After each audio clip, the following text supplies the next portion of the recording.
Nós estamos mais uma vez aqui, neste momento, para darmos início à nossa segunda aula sobre a antropologia bíblica. A antropologia bíblica, que é uma das disciplinas basilares de toda a coletânea da teologia sistemática. O que vamos ensinar? Vamos estar ensinando aqui a doutrina do homem, mas também, nessas primeiras aulas, adentrarmos sobre o conhecimento do homem no que concerne a antropologia secular, no que concerne a antropologia filosófica, o que o pensamento filosófico tem a nos apontar sobre o que é o homem, qual a importância de se aprender este conhecimento. Para o cristão é muito importante, é muito interessante você estar apto para entender a doutrina bíblica sobre o homem e também entender o que as demais ciências dizem sobre o homem, para você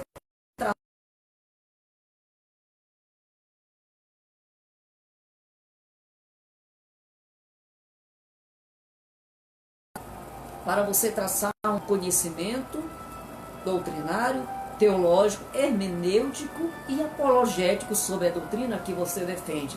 A utilidade destes conhecimento para o aluno, para você que está aprendendo, é interessante para você firmar as doutrinas basilares, para você firmar a doutrina do conhecimento bíblico. Você, acadêmico do CETAD, é bem-vindo mais uma vez para estar aprendendo conosco esta disciplina Antropologia Bíblica. Nós estamos aqui na nossa segunda aula. Também gostaríamos que você entrasse no canal, no YouTube, deixe o seu like aí, deixe o seu comentário, se inscreva, aperte no botãozinho da notificação para estar recebendo todo o conteúdo das nossas disciplinas. Quero também ressaltar aqui que o nosso conteúdo não tem uma forma de enfrentamento ou de confrontação que possam pensar o contrário. Nós estamos aqui ensinando o conhecimento ortodoxo da visão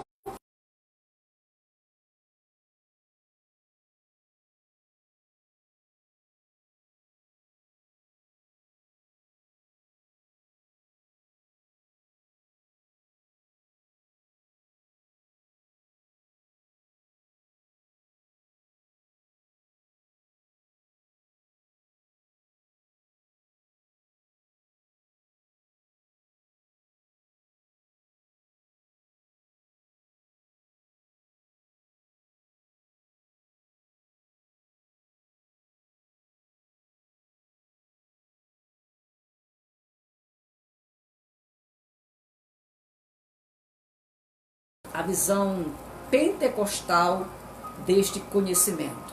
Amém? Vamos dar prosseguimento à nossa aula. Revisando, na nossa primeira aula, você pode estar encontrando no canal do YouTube do próprio Seminário Teológico das Assembleias de Deus, o CETAD.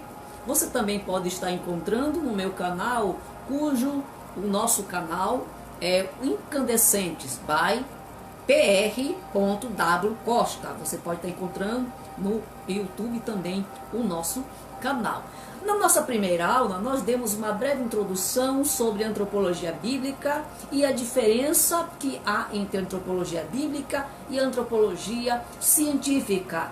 A antropologia bíblica, que ela tem três abordagens, ou então três dimensões que fazem a diferença entre a antropologia científica.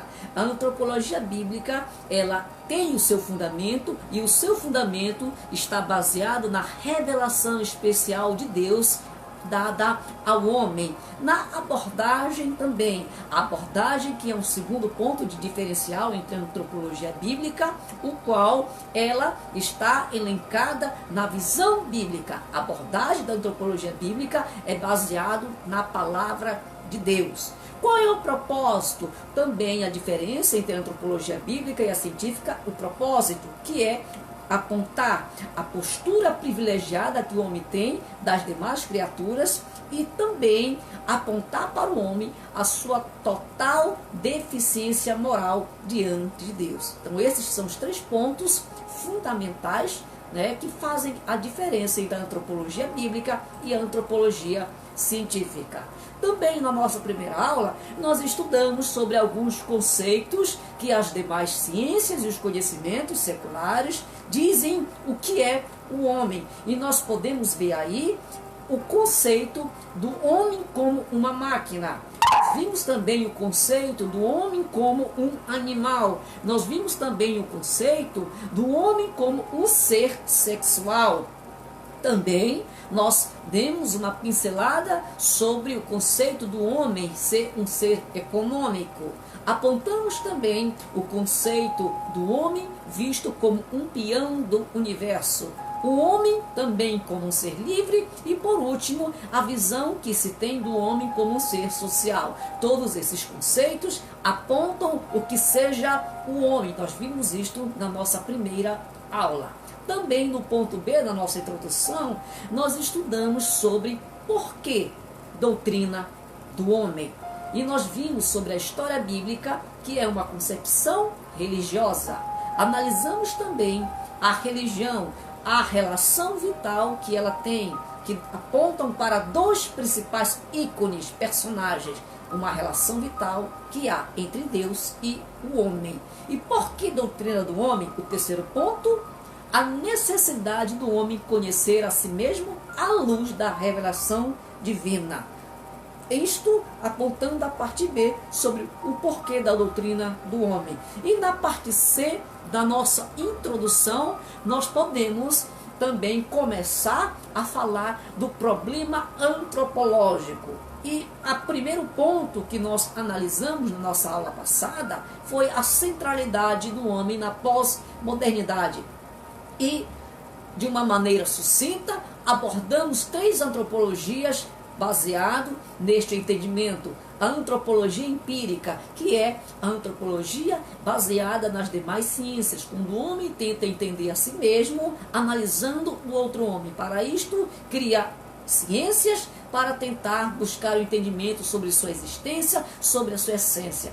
A antropologia filosófica, que aborda, através dos questionamentos, um entendimento sobre o que seja o homem, e a antropologia teológica, que vai buscar resposta no mundo espiritual. Sai do mundo material e vai para o mundo metafísico, o mundo espiritual, o mundo em que ela encontra ali respostas para dar às ansiedades do espírito humano.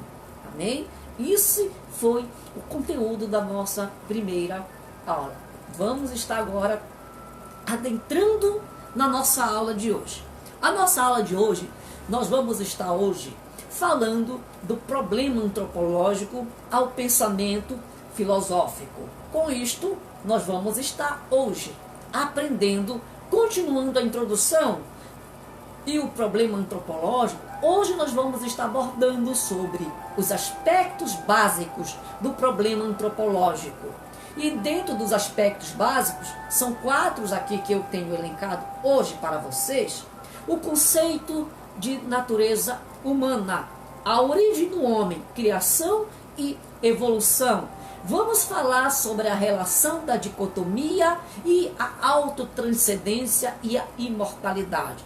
Com relação à dicotomia, nós vamos estar elencando ela porque trata-se de uma visão mais secular e também em todo o contexto filosófico, porque mais à frente, quando nós adentrarmos no conteúdo realmente escriturístico, vamos estar elencando sobre o conceito da tricotomia. E também, na nossa aula de hoje, vamos estar entrando, iniciando o capítulo 2, o homem no pensamento filosófico. E no capítulo 2, sobre o homem, o pensamento filosófico, vamos estar abordando sobre o humanismo. Esse humanismo que nós estaremos ensinando hoje para vocês, baseado em 4 correntes de pensamento ao longo da história do humanismo. o período dos pré-socráticos, o período dos sofistas. Vamos falar sobre a filosofia clássica, o período de Sócrates, Platão e Aristóteles, e falar também no período da filosofia, do período interbíblico, ou o período do mundo helênico, sobre o epicurismo e o estoicismo, essas correntes que você encontra também algum entendimento basilar quando se estuda as epístolas paulinas. Amém? Esse é o conteúdo que nós vamos estar abordando, e também na parte B vamos falar do humanismo e vamos entrar também na parte B, que fala sobre o renascimento. E no renascimento estaremos falando sobre o espírito renascentista e quem foram os principais expositores. E na parte C do capítulo 2, nós vamos estar falando hoje sobre o humanismo moderno. E no humanismo moderno eu quero elencar com vocês 3 correntes de pensamento filosófico do humanismo moderno: o marxismo, o existencialismo e o humanismo e o ateísmo atual. Esses são os pontos da nossa aula de hoje que nós vamos estar adentrando. Amém? Não se esqueça de deixar o seu like no canal do YouTube. Estamos aqui neste momento para levar até você um conhecimento da palavra de Deus. Esse conhecimento bíblico do entendimento sobre o que a igreja, o que a ortodoxia, o que as Assembleias de Deus pensam sobre a antropologia bíblica. Se você tem dúvida, pode entrar nos comentários, deixe a sua mensagem, que em uma aula propícia estaremos respondendo todas as suas indagações. Queremos ressaltar também que na nossa aula aqui é um panorama geral, sucinto sobre a disciplina, porque no tempo oportuno, quando o seminário teológico voltar à sua normalidade, nós estaremos muito mais aprofundando-se nesse tema em sala de aula. Voltando para a nossa aula, vamos estar entrando neste momento no conteúdo. O homem, o problema antropológico, ainda continuando a parte da introdução. Os aspectos básicos do problema antropológico. Para Kant, os problemas filosóficos se reduzem a 4. Immanuel Kant, que foi um grande filósofo no período do humanismo, ele aponta 4 pontos cruciais do problema filosófico. E um deles segue-se a pergunta: o que podemos conhecer? Com esta pergunta, Immanuel Kant, ele aponta para nós o problema epistemológico, o problema do conhecimento. Qual é o conhecimento que ele é crucial para um homem compreender as coisas? Nós falamos do conhecimento empírico e também o conhecimento epistemológico. O conhecimento empírico é aquele conhecimento que você aprende ao longo da trajetória humana, que você aprende com o outro, que você aprende através da cultura, que você aprende um conhecimento que é passado de geração a geração. O conhecimento epistemológico, a episteme é um conhecimento muito mais aprofundado, é um conhecimento acadêmico, é um conhecimento lapidado, é um conhecimento científico, é um conhecimento baseado não só naquilo que você ouve, mas através da experiência, através do resultado. É este conhecimento epistemológico que se faz a ciência dita como ela é. O segundo problema filosófico para Immanuel Kant é o que devemos fazer. Esta pergunta, ela aponta para o campo ético. É um problema filosófico, porque a ética, ela tem o seu conhecimento baseado em toda uma sociedade voltada para os seus rituais antropológicos, etnológicos, os seus ritos né, passado de geração a geração, amarrados em uma cultura que é muitas vezes uma cultura local, uma cultura que é fechada geograficamente, uma cultura que pode ser temporal, mas que vai se transformando, vai se lapidando, vai se modificando.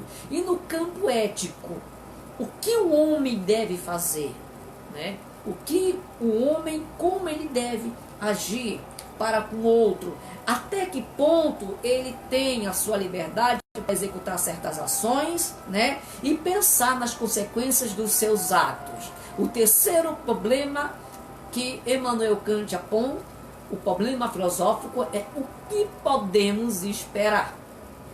O que podemos esperar? Esta pergunta, ela nos aponta para o problema do campo religioso. E aí, quando se trata do campo religioso, podemos entender que em muitas culturas existe a visão teocêntrica, existem as visões que não creem somente em um Deus, o qual, além de ter uma visão teocêntrica, né, como a visão em uma só divindade, existe a visão também politeísta. Pensar em vários seres que dominam, que regem a existência humana e tudo o que há na natureza. E existe a visão, né, além da visão politeísta, a visão monoteísta. Existe também as culturas que pensam diferente, que Deus é tudo, que tudo é Deus. Então, baseado no campo religioso, existe uma complexidade do que é a religião. O que o homem busca com a religião? Por que o homem cria a religião?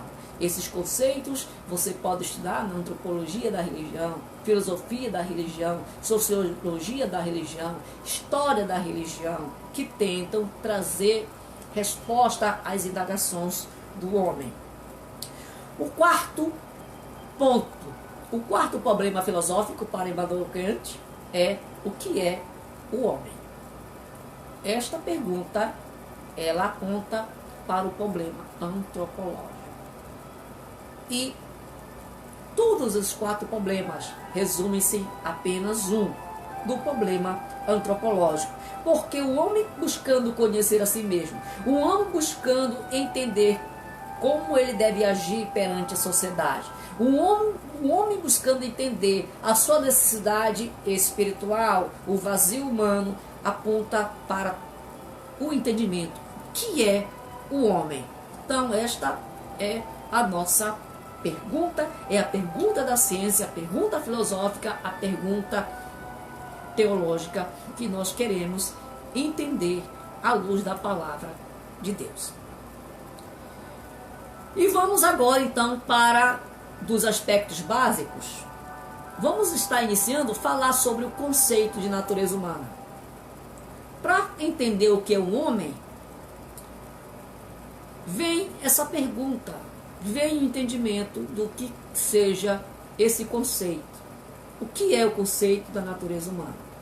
A discussão, tanto do ponto de vista filosófico, quanto do ponto de vista teológico, conduz inevitavelmente à questão da natureza humana. Todas se convergem para esse entendimento. Para falar do homem, é para falar da sua natureza, da sua essência. A pergunta que se coloca neste conceito da natureza humana: existe algo de essencial e permanente no homem a que se possa chamar de natureza humana? É a natureza humana um conceito meramente sociológico? Ou existe nela algo que vai além do simples social e cultural? É uma pergunta interessante que busca ter resposta, que o homem busca então entender o que ele é introspectivamente, o que ele é na sua essência no mundo material. Quem está neste momento aqui ensinando é o pastor Everton Gleison Mides Costa, pastor da Assembleia de Deus a Pioneira, aqui na cidade de Macapá, estado do Amapá, Brasil. E mais uma vez eu lanço o convite para você que mora no estado do Amapá, Santana, em Macapá. Visite o Seminário Teológico da Assembleia de Deus, escreva, faça sua inscrição no curso teológico. Nós oferecemos o curso médio em teologia e o curso bacharel livre em teologia, que tem a finalidade ministerial. E você é um dos nossos convidados a fazer parte do hall de acadêmicos que tem estudado a palavra do Senhor Jesus Cristo. Venha para o CETAD, venha fazer parte de um grupo de estudantes que prezam pela palavra de Deus.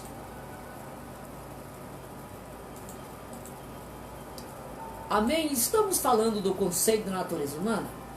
A natureza humana, ela já foi vista como uma existência fixa e permanente.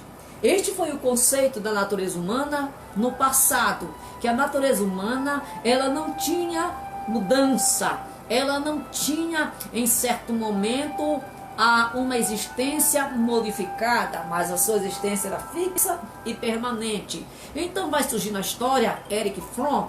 Erich Fromm, um grande erudito, um grande pensador, ele vai identificar na natureza humana uma mudança no conceito da perspectiva histórica. Para Erich Fromm, o homem ele é influenciado por forças externas físicas e mentais ao longo do processo histórico. O que é isso?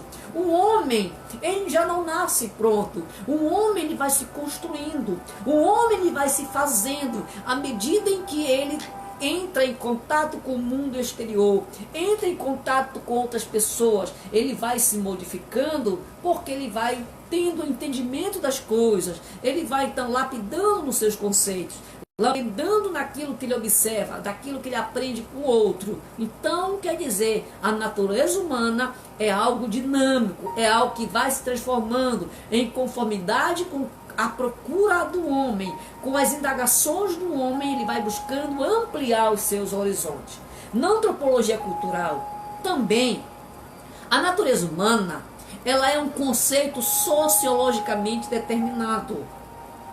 Nós não vamos entrar nesse assunto, porque não é o foco da nossa aula. Na teoria da evolução, a natureza humana, ela é fruto de um processo evolutivo, não é imutável e não é fixo. Então, quando se trata da teoria da evolução formulada por Charles Darwin, o conceito que se tem da natureza humana, que ela é resultado de um processo evolutivo, que foi se modificando ao longo de um processo histórico até chegar no que o homem ele é na atualidade, no momento, no presente século, na presente era. Então, resumindo, o conceito de natureza humana é que o homem ele torna-se, ao invés de ele ser. Antes do homem dizer que ele é, ele tornou-se. Antes de dizer que o homem é isso, ele tornou-se, porque ele recebe influências externas. Esse é o conceito da natureza humana numa visão antropológica filosófica.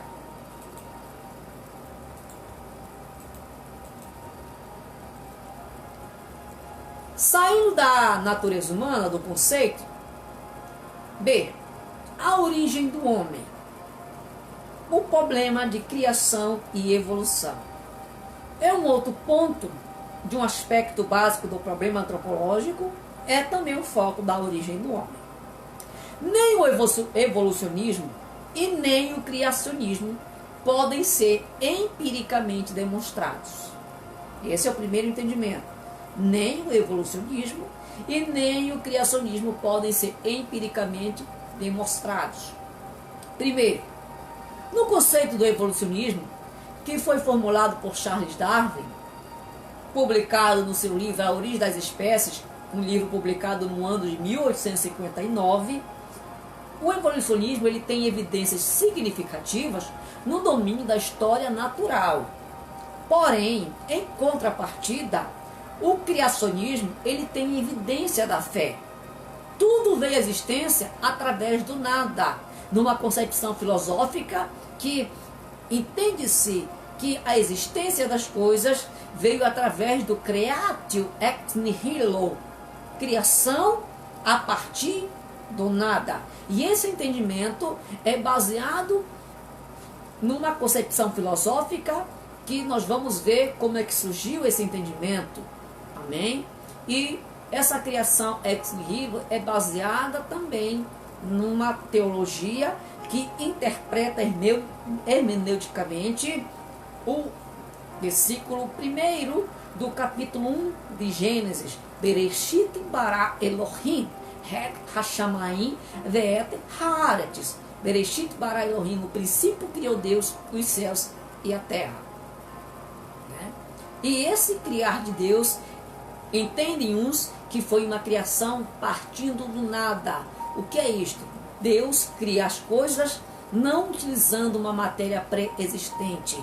Então, muitos teólogos, muitos eruditos não aceitam o conceito ex nihilo, porque é um conceito da filosofia platônica, a concepção ex nihilo, mas nós podemos entender essa concepção em algumas passagens bíblicas que apontam que Deus fez tudo do nada. Porém, existe uma outra visão que entende a criação de Deus através sim de uma matéria-prima. Deus utilizou-se de uma matéria para criar as coisas. E nesse conceito, entendem que a criação de Deus, a ferramenta que ele utilizou, a matéria-prima que ele utilizou foi a própria palavra. Então, a palavra de Deus, a palavra que cria, é a matéria que Deus utiliza. Mas este é um problema para se estudar comigo lá no Seminário Teológico das Assembleias de Deus, na disciplina Teontologia, que eu convido você a fazer parte do grupo para estudar mais profundamente sobre essa doutrina do criacionismo dentro da perspectiva teontológica.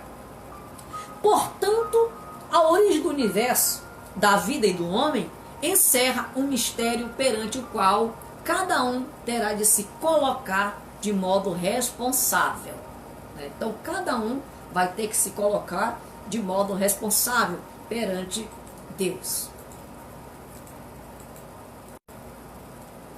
Para o criacionismo, não existe problema algum, porque a resposta é simples. O homem tem origem na vontade criativa de Deus, que está lá em Gênesis, capítulo 1, versículo 27. Na esfera científica e filosófica, existem indagações que defrontam-se com problemas praticamente insolúveis da questão. No evolucionismo, a vida ela tem a origem a partir de uma forma simples e ela evolui-se para formas mais complexas e avançadas, como é o homem. Esta é a questão no evolucionismo, como surge a vida humana. Tanto que o evolucionismo ele está sendo muitas vezes defendido através de outras ciências que surgiu para dar força às concepções evolucionistas. E aí nós temos a ciência da biologia, da anatomia, a embriologia, a histologia, a citologia, fisiologia, a genética, a paleontologia e a geologia. Essas ciências todas, elas constituem a base da visão científica da origem do homem. Todas elas, então, têm o seu início crucial de entendimento sobre a antropologia, baseado na teoria da evolução. Amém? A relação da dicotomia. Estamos aqui no terceiro ponto dos aspectos básicos do problema antropológico. O terceiro ponto, nós já falamos anteriormente, que nós vamos estar aqui apontando sobre a dicotomia, porque mais à frente, numa outra aula, estaremos apontando sobre o que seja tricotomia humana dentro da esfera bíblica. A dicotomia é que o homem é composto de duas essências principais, corpo e alma. Na tricotomia, o homem é formado de três partes, corpo, alma e espírito. E vem a pergunta interessante: o que é a alma? Neste aspecto, três campos buscam responder essa pergunta: a filosofia, a teologia e a psicologia racional. 3 campos de investigação que querem responder esta pergunta axiomática da vida humana: o que é a alma? Empiricamente, a existência da alma não pode ser demonstrada.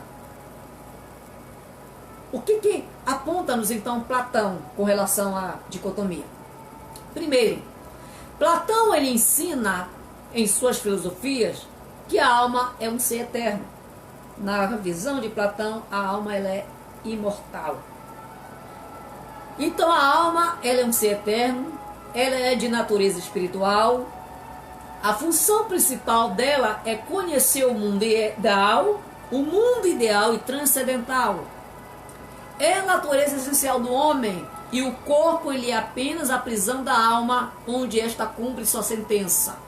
Então, para Platão, a alma ela é imortal, ela é a essência do homem, ela é o homem em si, porque o corpo é apenas uma prisão da alma, o qual ela se liberta com a morte. Na visão de Aristóteles, a alma humana é a racionalidade, o intelecto, a inteligência e o pensamento. Esta é a visão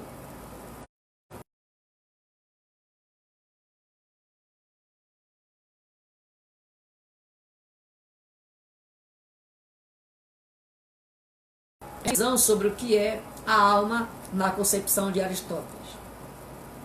Numa corrente de pensamentos denominada de traducionismo, entende-se que a alma dos filhos se origina dos pais, assim como o corpo.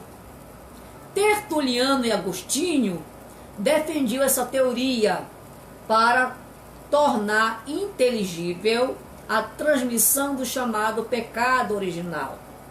Os pais da igreja, Tertuliano e Agostinho, então defendiam esta concepção do tradicionismo, que na verdade a alma do homem ela surge a partir do momento da concepção humana, assim como numa concepção humana o corpo ele é gerado, neste momento também a alma então do pai e da mãe é transmitida para o que está para nascer, no feto, na criança que está em estado de concepção, de geração dentro do ventre humano.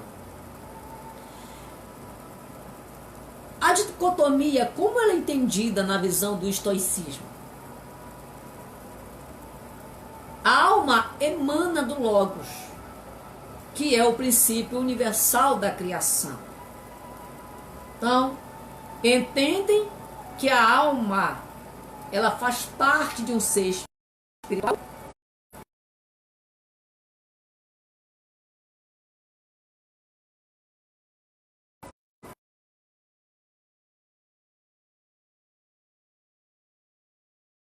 Mas a alma é a evolução da matéria. Então, o que é basicamente isso? A alma ela não existe. O que existe para o materialismo é a matéria. No cristianismo pentecostal, o que é a alma? A alma é o sopro de vida. Na impessoalidade, é a personalidade humana. Esta é a concepção da alma numa visão do cristianismo pentecostal. Falando sobre o corpo, o que é o corpo? Na visão de Platão, o corpo tem uma função sensitiva e vegetativa. O corpo ele é um cárcere que aprisiona a alma. O corpo somente se realiza na interação com a alma. Então o corpo ele só pode ter uma função quando ele está ligado com a alma, porque a alma é o pensamento, a alma é o intelecto, a alma é a essência, a alma é que leva o homem para o mundo contemplativo, o qual ele busca a sua transcendência. E na visão de Aristóteles, o corpo ele é um instrumento da alma racional. O corpo é a matéria. Diferentemente do que pensava Platão, Aristóteles não vê uma questão negativa no corpo. Ele entende que o corpo interage com a alma. Ele é um complemento também. Os dois se completam. O corpo é a parte material, enquanto a alma é a parte imaterial do ser humano. E para o materialismo, o corpo é a única existência, então, plausível e real. Uma vez que o corpo é matéria, então o corpo é a essência humana em si. Na visão de Aristóteles, o corpo ele é um instrumento da alma racional. O corpo ele é a matéria. No cristianismo pentecostal, o que é o corpo? O corpo é a parte física do homem que veio do pó da terra. Amém? Essa é a doutrina bíblica sobre o que é o corpo, que nós vamos estar aprofundando mais à frente dentro da antropologia bíblica, quando nós entrarmos nos conceitos teológicos bíblicos. Vamos estar falando também da autotranscendência e imortalidade. O homem ele é um ser aberto para o infinito. Todos nós sabemos que o homem ele tem uma visão para cima. Por isso que antropo é aquele que olha para cima.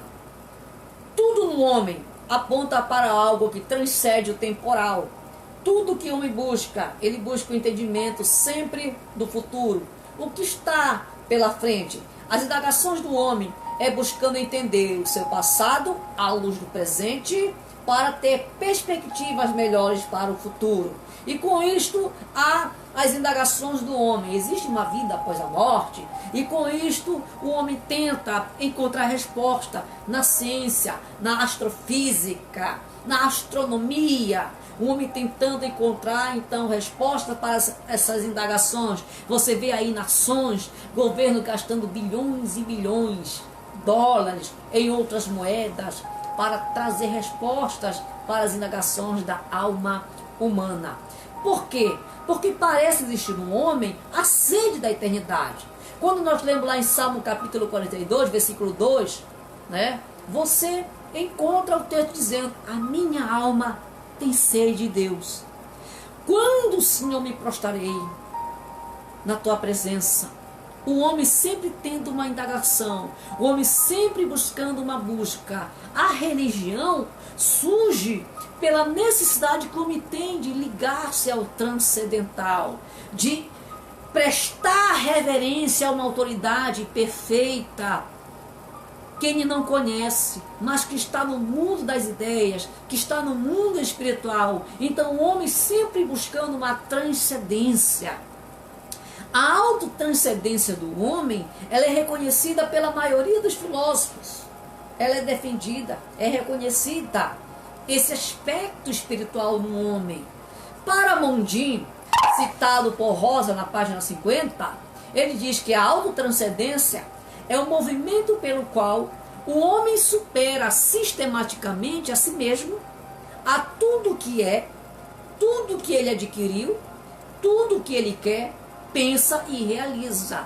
Então, a autotranscendência é o homem a ir e chegar além dos seus limites que lhe são traçados ao longo da vida, é ultrapassar os seus desafios do dia a dia, é ir acima das suas expectativas, ele ir mais além, né? Segundo Nietzsche, Friedrich Nietzsche, um filósofo ateu, a vida é um constante esforço de superação de si mesma. E esse é o entendimento que também nós acreditamos, que a vida é um esforço de superação. Nós temos o texto da palavra do Senhor Jesus Cristo, né? Homem, não se preocupa com o dia da manhã, porque basta para o dia da manhã, basta para cada dia o seu mal. O homem deve se preocupar com o presente e não com o futuro, porque o futuro, o que vai acontecer lá na frente, só vai ser consequência das tuas escolhas no presente momento. Amém? O teocentrismo. Qual é a resposta do teocentrismo para a autotranscendência e imortalidade? Na visão do teocentrismo, o homem sai incessantemente de si mesmo e ultrapassa os confins da terra, da própria realidade, pois ele é impelido por uma força superior, que é Deus. Então, o homem, para se realizar, o homem, para superar suas expectativas, ele só pode alcançar quando ele é impelido por um caminho que é direcionado por Deus. Essa é a visão que nós cremos. Essa é a visão que nós defendemos. A questão da imortalidade é a questão do fim último do homem. Para o materialismo, o homem se extingue com a morte. Então, no materialismo, o homem não é um ser imortal. Ele morre. O homem se extingue com a morte. Mas nesse sentido, como o materialismo não crê na existência da alma, o materialismo não aceita que no homem existe uma parte espiritual, transcendental. Quando o homem morre, acaba-se a esperança, acaba-se tudo. Nesta visão aqui, então, o homem ele se extingue com a morte. Na visão de Platão, o homem ele continua a sua existência na alma, que é imortal. Então, se a alma é a parte imortal do homem, então o homem segue-se na eternidade através da parte espiritual. Karl Barth e Oscar Kuhlmann são dois teólogos renomados do mundo do século passado, mas esses dois teólogos renomados, importantes, grandes eruditos da teologia bíblica, eles defendiam a tese de que a alma do homem ela não é imortal. Portanto, não existe imortalidade na essência humana, nessa concepção. A alma é a pessoa, nesse entendimento. A alma do homem, então, é a personalidade, é a pessoa em si. Então, se o homem morreu, morre o corpo. O corpo morreu, morre a alma. Essa é a visão que Karl Barth e Oscar Kuhlmann defendiam dentro da teologia bíblica. Vamos adentrar neste momento no nosso capítulo 2 de hoje. O homem no pensamento filosófico. Isso no capítulo 2, a primeira coisa que nós vamos estar apontando aqui é a visão do humanismo. O humanismo filosófico. O humanismo filosófico, ele foi um movimento intelectual, literário, científico, ocorrido entre o século XIV até o século XVI da nossa era, depois de Cristo. No humanismo, o homem, ele é o centro do universo. Essa é a principal característica do humanismo. Só que o humanismo foi uma corrente de pensamento também que vai se originar desde a filosofia pré-socrática. Por isso que nós vamos entrar um pouquinho sobre os pré-socráticos, aqui está falando. Os pré-socráticos, neles, a predominância do problema cosmológico, porque aqui a preocupação era entender o cosmos, entender como tudo funcionava, como funcionavam as leis da natureza. Por isso que os pré-socráticos vão ser vistos aqui nesta área. A natureza é o objeto de análise e não o homem. Este é apenas um elemento da natureza. Dentre os pré-socráticos, nós temos aí Tales de Mileto, que foi um grande nome, entre o período de 640 a 625 a.C. Nós temos aí Heráclito de Éfeso, que entre por volta de 540 a 480 a.C. E, passando os pré-socráticos, nós temos o período dos sofistas. E os sofistas, neste período, tem-se o predomínio do problema antropológico. Enquanto nos pré-socráticos o problema era cosmológico, aqui o problema é antropológico. Considerados filósofos malditos, por quê? Porque eles não eram bem vistos entre Sócrates, entre Platão e Aristóteles e entre os seguidores desses três ícones da filosofia clássica grega. Os sofistas eles são tidos como os verdadeiros fundadores de uma ciência da educação. Então eles tiveram foco, eles tiveram sua proeminência, a sua importância na área da educação. Eles foram que fundamentaram racionalmente a educação, né? E dentre esses sofistas, nós temos, entre vários, Protágoras de Abdera, que viveu entre o ano 485 ao ano 411 a.C. Nós temos Diógenes de Leôncio, que viveu entre os anos 485 a 430 a.C. Né? E nós temos o tripé clássico. O tripé clássico aqui que eu falo é os três ícones da filosofia: Sócrates, Platão e Aristóteles. Aqui o predomínio é o problema antropológico também. O homem, ele é um agente não passivo à contemplação das coisas. O homem não é só aquele que contempla o mundo cosmológico. Ele vai atrás das indagações, ele quer entender então qual é o seu papel em tudo isso. Se ele tem então um papel importante, o homem está em busca então de assumir a sua posição na criação. Então, neste ponto, o homem ele é um ser moral. O homem precisa autoconhecer-se. Um homem ele é um agente da cultura. É um homem que age em prol do outro. Portanto, além de ser um agente da cultura, ele tem uma vida política.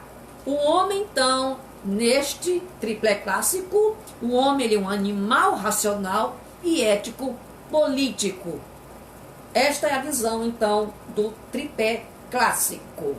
O humanismo do período dos epicureus e estoicos é o seguinte: na filosofia do período helenístico, a antropologia atomista, né, é esta visão do período dos epicureus, dos estoicos. Para o epicurismo, as ações humanas não são decorrentes da fatalidade, mas de sua liberdade na vontade. O bem para o homem é aquilo que lhe traz prazer. Então, os epicureus formularam a visão do prazer momentâneo, o hedonismo. Não importa as consequências, o importante é que o homem tenha prazer. O mal é tudo aquilo então, que desagrada o homem. Então, esta é a visão aí que se tem sobre o humanismo entre os epicureus. E na visão dos estoicos é o seguinte, é que o universo é uma estrutura racionalmente organizada. O logos, que habilita o homem a pensar, está em todo o universo. Logo, então, o homem ele é parte do mundo cósmico, porque o logos, então, é algo cósmico que está em todo o universo. O homem, então, o que habilita a pensar é o logos. O homem, então, é parte do mundo cósmico. Amém? Então, você está entendendo aqui um pouquinho sobre essa interpretação da questão antropológica no pensamento filosófico. Isto aqui é importante para você entender quando você estiver estudando as doutrinas bíblicas, principalmente a teologia do Novo Testamento. Você vai entender a visão dos apóstolos, a visão do apóstolo João, quando começa a tecer os seus comentários lá no Evangelho de João, capítulo 1, que vai falar sobre o Logos, mas a interpretação do Logos, não na visão agora filosófica, mas numa visão teológica, numa visão cristocêntrica. Você só vai aprender isso aí se você vier para o CETAD fazer parte do hall de acadêmicos. Venha estudar teologia com o Seminário Teológico CETAD, Assembleia de Deus a Pioneira. Saindo então do período humanístico, nós temos o Renascimento, que também faz parte do pensamento filosófico. O Renascimento é também um grande acontecimento, né? O espírito renascentista, a Renascença foi um momento crítico e decisivo na história do espírito humano. O Renascimento opôs-se ao dogmatismo medieval dando lugar à liberdade de pensamento. No Renascimento, a procura está em conhecer a pessoa do homem, a pessoa humana, e não a cosmologia abstrata.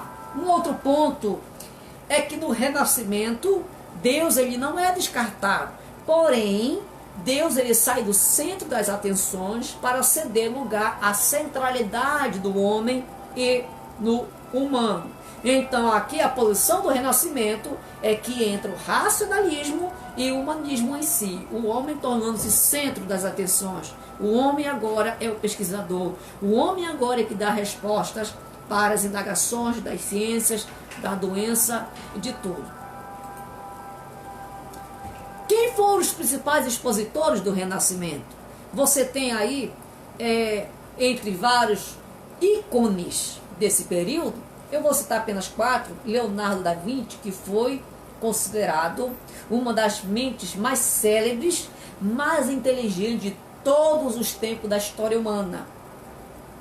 Leonardo da Vinci, que viveu entre 1452 a 1519. Você tem Miguel Ângelo, que também viveu entre 1453 a 1564. Você tem Rafael Sanzio, que viveu entre 1483 e 1520. Você tem também um cristão, reformado, Erasmo de Roterdã, que também era um hermeneuta, também tinha profundo conhecimento das línguas originais da Bíblia Sagrada, que viveu entre 1467 a 1533. Então, entre aqui, eu vou dar só esses 4 nomes para vocês, mas que vocês possam estudar em casa, procurando material bíblico sobre antropologia bíblica e aprender mais um pouquinho sobre o conhecimento que a palavra de Deus tem sobre o homem. O último ponto sobre o pensamento filosófico é o humanismo moderno. E nós estamos aqui apontando sobre o marxismo. O marxismo, o que ele tem a nos apontar? Primeiro, no humanismo moderno, o marxismo, ele tem a sua concepção na filosofia também antropocêntrica. Esse é o espírito que domina o marxismo. O comunismo, ele é proposto como condição de realização plena das potencialidades humanas. Essa aqui é a verdade. Então você tem o marxismo, você tem o comunismo. O comunismo era a forma de vida que o marxismo defendia. Todas as pessoas trabalhando para um bem comum. Tudo tem que ser direcionado pelo Estado. O Estado que deve comandar tudo para que todos tenham na sua esfera em pé de igualdade. Mas na verdade, utopicamente, o comunismo é excelente. Mas na realidade não é que se vê quando você olha para as nações que aderiram a esse pensamento comunista. O foco foi outro. Você vê então a complicação do humanismo, do socialismo em toda a esfera da humanidade e você entende que não é um exemplo a ser seguido para nenhuma nação. O humanismo verdadeiro é o humanismo encontrado na Bíblia Sagrada. O comunismo verdadeiro foi o comunismo que você aprende quando você analisa a igreja primitiva. Segundo Karl Marx, o homem ele deve sair das ideias abstratas para uma ação política social. O homem é um ser histórico, porém o homem só faz história quando ele age. Porque quando o homem age, ele modifica o ambiente, ele modifica o seu meio. Então Marx, o homem, é um ser que provoca a história quando ele age na história.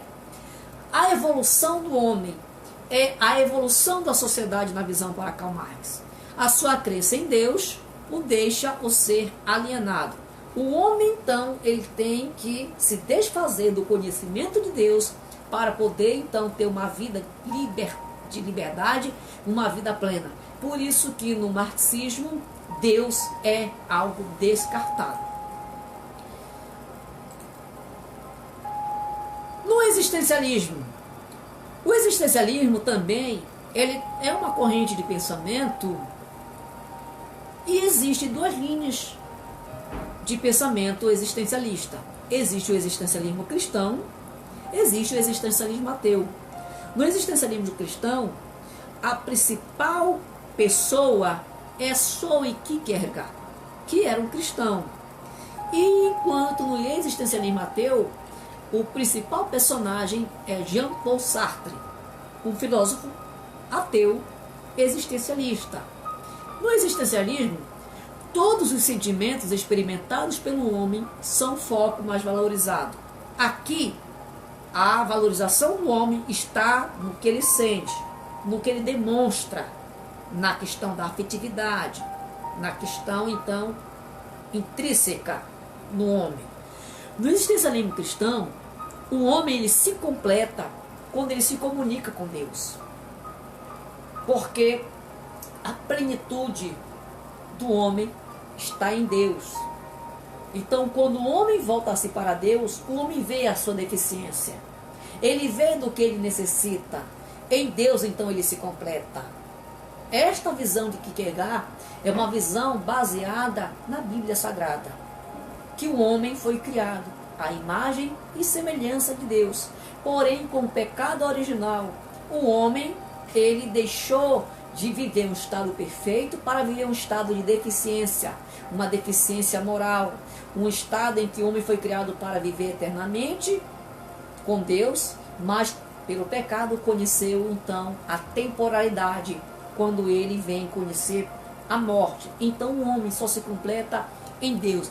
É bem verdade, quando nós lemos o texto bíblico de Mateus capítulo 10, versículo 10, diz o quê? O diabo veio matar, roubar e destruir. Eu vim para que tenham vida e a tenham em abundância.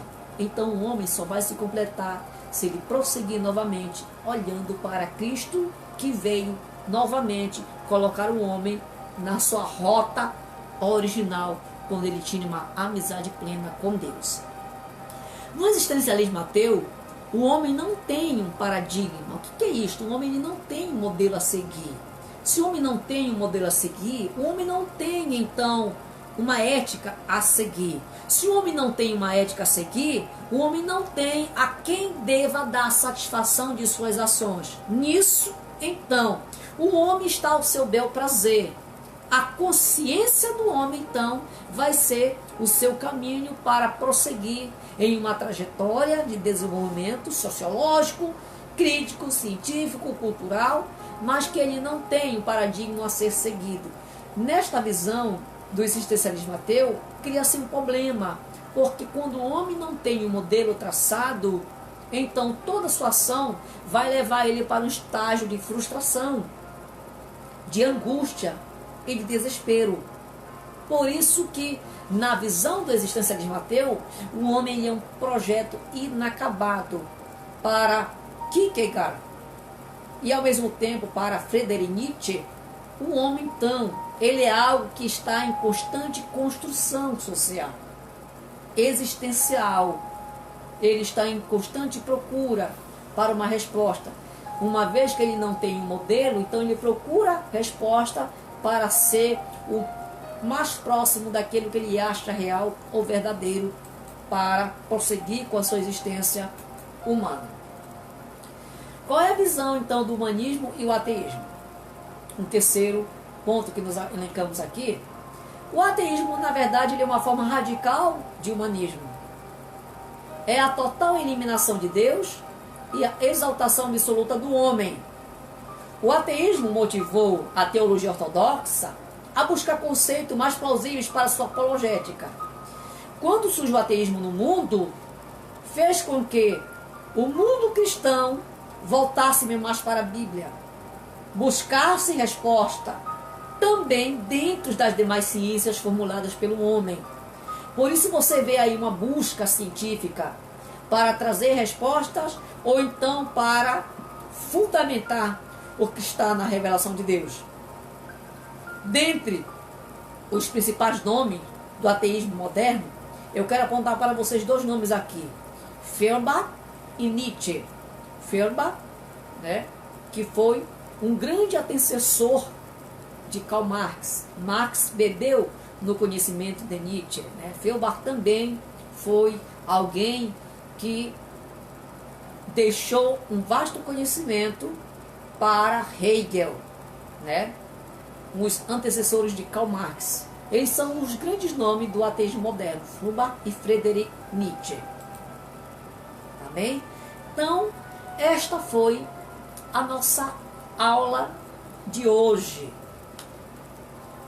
E eu espero que você tenha adquirido um conhecimento panorâmico sobre a antropologia bíblica, passando pelo problema antropológico que o homem tem, passando pelo conhecimento da visão antropológica que se tem, baseado nos princípios filosóficos. E esperamos que você esteja também preparado para aprender conosco na nossa próxima aula. Amém? Então hoje você aprendeu conosco aqui os aspectos básicos do problema antropológico, passando pelo conceito da natureza humana, passando pela origem do homem, criação e evolução, a relação da dicotomia, a autotranscendência e a imortalidade do homem. Também nós falamos hoje sobre o pensamento filosófico, a questão do humanismo, os pré-socráticos, os sofistas, o tripé clássico, Sócrates, Platão e Aristóteles, e a visão do epicurismo e do estoicismo. No ponto do Renascimento, nós falamos aqui um pouquinho sobre o que foi o espírito renascentista e um dos principais expositores que ocorreu nesse período. O pensamento filosófico do humanismo moderno. Nós falamos sobre o marxismo, o existencialismo e o humanismo e ateísmo. Esse foi o nosso conteúdo desta aula. Agradeço você que ficou conosco até este momento, aprendendo esta disciplina que é importante para o entendimento cristão sobre o que é o homem. Esta foi a nossa segunda aula da antropologia bíblica para você que quer aprender. Não se esqueça de se inscrever no canal, deixe o seu like, ative aí a notificação para receber os outros vídeos das nossas aulas, deixe o seu comentário porque é muito importante para o nosso canal e nós vamos estar respondendo a sua pergunta. Fique na bênção e na paz do Senhor Jesus Cristo.